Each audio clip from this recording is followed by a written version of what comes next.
नमस्कार, मैं हुमायूं सिंह और आप देख रहे हैं नेक्स्ट 9 न्यूज। अगर दिल्ली की बात करें तो इस बार विधानसभा चुनाव जो है वो नजदीक है।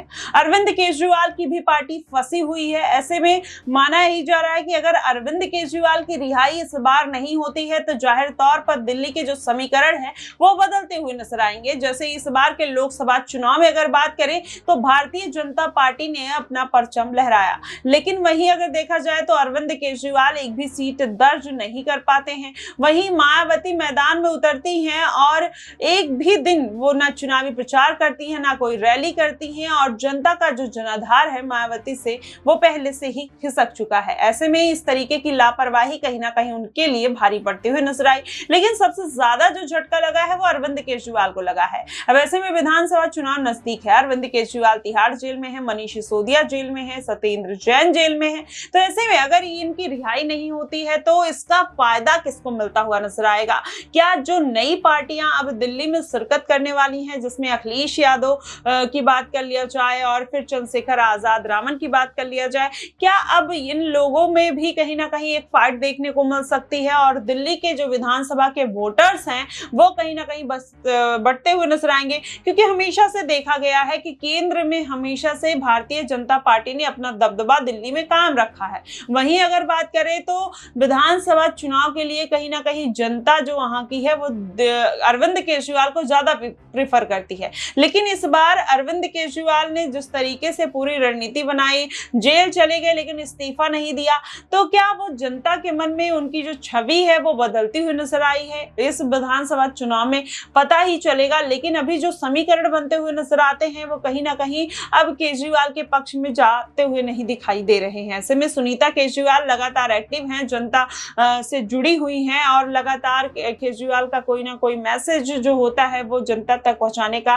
काम करती हैं। लेकिन शायद जनता को वो सारी चीजें रास नहीं आ रही हैं। अब देखना यही होगा कि इस बार के विधानसभा चुनाव में अखिलेश और आजाद की एंट्री से किस तरीके के समीकरण बदलते हैं, भारतीय जनता पार्टी को कितना फायदा होता है, अरविंद केजरीवाल को कितना नुकसान होता है। क्या इस बार फिर से एक बार अरविंद केजरीवाल दिल्ली की सत्ता में काबिज हो पाएंगे? क्या चौथी बार मुख्यमंत्री पद के दावेदार बन पाएंगे? ये देखना बेहद दिलचस्प होगा।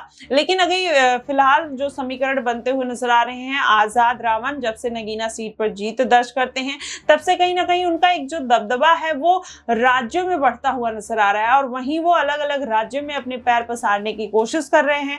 अब उनकी ये कोशिश जो है वो कितनी कामयाब होती है, कितने ही, ये तो देखना दिलचस्प होगा ही। लेकिन साथ ही अगर देखा जाए तो आजाद रामन का जो जनता के प्रति एक समर्पण देखने को मिलता है, वो लगातार जनता से कनेक्ट होते हैं, उनके मुद्दों को समझते हैं।